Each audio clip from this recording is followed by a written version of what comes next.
नमस्कार, स्वागत है आपका इंडिया न्यूज बिजनेस पर। आइए नजर डालते हैं आज की टॉप खबरों की ओर। झारखंड में रहने वालों के लिए खुशखबरी है। वहां की चंपई सोरेन कैबिनेट ने लोगों को बड़ा तोहफा दिया है। अब झारखंड के लोगों को पर मंथ 125 यूनिट तक बिजली एकदम फ्री में मिलेगी। मुख्यमंत्री चंपई सोरेन की अध्यक्षता में शुक्रवार शाम आयोजित कैबिनेट की मीटिंग में इससे जुड़े प्रस्ताव को मंजूरी दी गई। बता दें कि अभी तक झारखंड राज्य में उपभोक्ताओं को 100 यूनिट तक की बिजली खपत के लिए कोई शुल्क नहीं देना पड़ता था। अब सरकार ने इस लिमिट को बढ़ा दिया है। अब यहाँ के लोगों को 125 यूनिट तक खर्च की गई बिजली पर कोई भी पैसा खर्च नहीं करना होगा।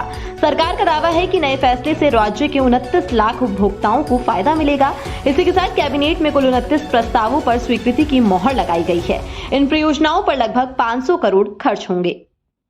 यामी गौतम स्टारर आर्टिकल 370 बीते दिन सिनेमाघरों में रिलीज हुई। आर्टिकल 370 का ट्रेलर काफी बढ़िया था और तब से ही इस फिल्म के रिलीज का बेसब्री से इंतजार किया जा रहा था। इस फिल्म के रिलीज से पहले पीएम मोदी ने भी इसकी चर्चा की थी, जिसके बाद आर्टिकल 370 और ज्यादा सुर्खियों में आ गई थी।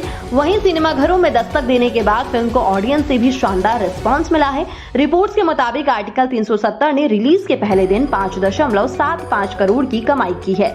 फिल्म ने 5 करोड़ के कलेक्शन के साथ विवेक अग्निहोत्री की डायरेक्शन वाली blockbuster film the Kashmir files के ओपनिंग डे का रिकॉर्ड ब्रेक कर दिया है।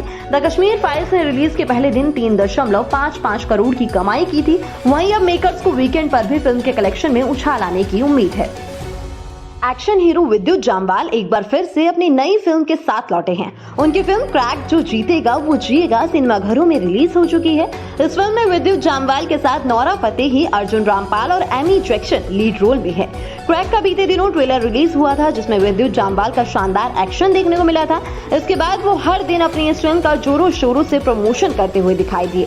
लेकिन क्रैक की बॉक्स ऑफिस पर शुरुआत काफी स्लो हुई। इस फिल्म के साथ यामी गौतम की आर्टिकल 370 रिलीज हुई है, जिसे काफी अच्छा रिस्पांस मिला है। रिपोर्ट्स के अनुसार फिल्म क्रैक ने अपने पहले दिन सिर्फ 3 करोड़ रुपए की कमाई की है। बताया जा रहा है कि क्रैक का कुल बजट 60 करोड़ के आसपास है। ऐसे में विद्युत जामवाल की फिल्म ने बॉक्स ऑफिस पर काफी स्लो शुरुआत की है। क्रैक को हिट होने के लिए अपने बजट की डबल कमाई करनी होगी। वहीं अब मेकर्स को वीकेंड पर फिल्म के कलेक्शन में उछाल आने की उम्मीद है। किया मोटर इंडिया ने टेक्निकल प्रॉब्लम्स के चलते किया मोटर की सीवीटी गियरबॉक्स वाली वेरिएंट वाली जो कार है उनकी 4358 कार जो है वो वापस बुलाई है। किया मोटर्स ने बताया कि सेल्टोस के इलेक्ट्रॉनिक फ्यूल पंप में खराबी आ सकती है। इससे सीबीटी गियरबॉक्स का जो इलेक्ट्रॉनिक फ्यूल पंप है उसके परफॉर्मेंस में असर पड़ सकता है। कंपनी ने जिन 4358 कारों को वापस बुलाया है ये वो कारें हैं जो 28 फरवरी 2023 से लेके 13 जुलाई 2023 के टाइम पीरियड में मैन्युफैक्चर की गई। साथ ही आपको बता दें कि कंपनी अपने ऑफिशियल वर्कशॉप के थ्रू जिन कस्टमर्स ने इन कारों को खरीदा है उन कस्टमर्स को इंडिविजुअली कॉल और मैसेजेस करके इन्फॉर्म कर रही है। कार की टेस्टिंग के बाद प्रॉब्लम को सॉल्व किया जाएगा और इसके लिए कस्टमर से कोई भी चार्जेस नहीं लिए जाएंगे। आम आदमी पार्टी और कांग्रेस पार्टी 5 राज्यों में मिलकर आने वाले लोकसभा चुनाव लड़ेंगे। जी हां, इस गठबंधन का ऐलान आज राजधानी दिल्ली में कांग्रेस और आप नेताओं ने किया और लोकसभा चुनाव 2024 के लिए सीट के बंटवारे की घोषणा भी की। दोनों दलों के नेताओं ने ऐलान किया कि वो पंजाब को छोड़कर हरियाणा, दिल्ली, गोवा, चंडीगढ़ और गुजरात में मिलकर चुनाव लड़ेंगे। जी हां, जहां एक तरफ आम आदमी पार्टी और कांग्रेस 5 राज्यों में मिलकर चुनाव लड़ रही हैं, तो वहीं दोनों दलों के बीच पंजाब में साथ चुनाव लड़ने को लेकर सहमति नहीं बनी है। यानी पंजाब में दोनों दल सभी सीटों पर आमने सामने होंगे। वहीं जब पंजाब को लेकर उनसे सवाल किया गया तो उन्होंने कहा कि पंजाब के हालात अलग हैं। पेटीएम से जुड़ी एक बड़ी खबर सामने आ रही है। खबर यह है कि पेटीएम ऐप के जो यूपीआई ऑपरेशंस है वो कंटिन्यू रहेंगे।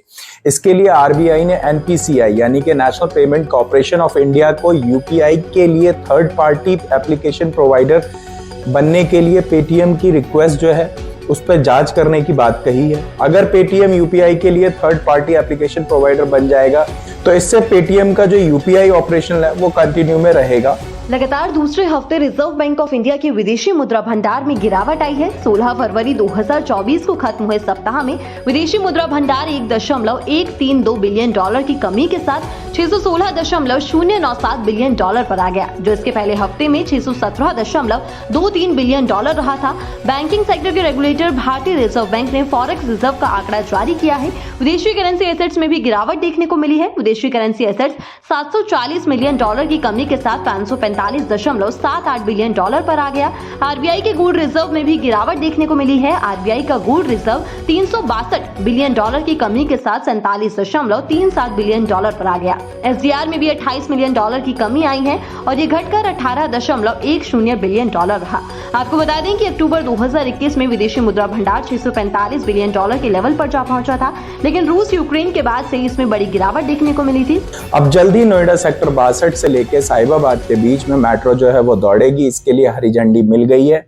आपको बता दें कि नोएडा सेक्टर 62 से लेके साहिबाबाद के बीच में जो मेट्रो स्टेशन बनेंगे उनके लिए डीपीआर यानी कि डिटेल प्रोजेक्ट रिपोर्ट जो है वो तैयार की जाएगी और इस डीपीआर में जो मेट्रो स्टेशन रहेंगे, कितने मेट्रो स्टेशन रहने वाले हैं इस रूट पे वो रहेगा और इसके अलावा उस पूरे प्रोजेक्ट की जो कॉस्टिंग है वो क्या रहेगी, इसके रिगार्डिंग अपडेट्स जो है वो डीपीआर में रहेंगे। आपको बता दें कि इससे पहले जो प्रोजेक्ट प्लान किया गया था वो वैशाली और नोएडा और मोहन नगर को कनेक्ट करने का मेट्रो के 2 प्रोजेक्ट की प्लानिंग की गई थी, लेकिन कॉस्टिंग हाई होने के वजह से मंगलवार को एक मीटिंग हुई थी। जो मीटिंग हुई थी वो जीडीए और डीएमआरसी के बीच में हुई थी। फाइनली फिर ये डिसीजन लिया गया कि सेक्टर 62 से जो साहिबाबाद का मेट्रो का प्रोजेक्ट है उसको प्रायोरिटी दिया जाएगा और जो एक्सपेक्टेड मेट्रो स्टेशन है वो आप अपनी स्क्रीन पे देख सकते हैं। अगर आप भी मैकडॉनल्ड्स के बर्गर और नगेट्स खाने के शौकीन हैं तो ये खबर आपको चौंका सकती है। जी हां, महाराष्ट्र में मशहूर फूड चेन मैकडी अपने बर्गर और नगेट्स में असली पनीर नगेट्स के बजाय नकली पनीर का इस्तेमाल कर रही थी। टेस्ट के नाम पर आपकी सेहत के साथ हो रहे इस बड़े खिलवाड़ का खुलासा महाराष्ट्र एफडीए यानी Maharashtra food and drug association ने किया है। गौरतलब है कि एफडीए ने पिछले साल अक्टूबर में अहमदनगर में मैकडॉनल्ड्स के कड़े गांव आउटलेट के खिलाफ इस संबंध में कार्यवाही की शुरुआत की थी, जिसमें जांच एजेंसी को इस धोखाधड़ी की जानकारी मिली। इस पर कार्यवाही करते हुए एजेंसी ने आउटलेट को शोकेस नोटिस जारी किया। एफडीए ने अपनी जांच में पाया कि आउटलेट अपने प्रोडक्ट्स में बेकार क्वालिटी वाले पनीर का इस्तेमाल कर रहा था। इसके बाद अहमदनगर में मैकडॉनल्ड्स आउटलेट का लाइसेंस सस्पेंड कर दिया गया है। IMF यानी इंटरनेशनल मॉनेटरी फंड के कम्युनिकेशन डिपार्टमेंट की हेड जूली कोजेक ने बताया कि पाकिस्तान की डेवलपमेंट के लिए और इकोनॉमिक स्टेबिलिटी को इंश्योर करने के लिए पाकिस्तान की जो नई गवर्नमेंट है IMF उस नई गवर्नमेंट के साथ काम करने के लिए रेडी है। दूसरी तरफ पाकिस्तान की जेल में बंद इमरान खान ने IMF से एक डिमांड की थी। डिमांड ये थी कि फाइनेंशियल क्राइसिस से पाकिस्तान जूझ रहा है, उसके लिए जो IMF पाकिस्तान को लोन देके मदद करने की प्लानिंग कर रहा है, उस लोन को इशू करने से पहले जो पाकिस्तान के इलेक्शन के रिजल्ट आए हैं उसको एक बार ऑडिट कर लिया जाए, एक बार उसकी जांच हो जाए। इस पर IMF ने चुप्पी साधते हुए नई सरकार के साथ काम करने की बात कही।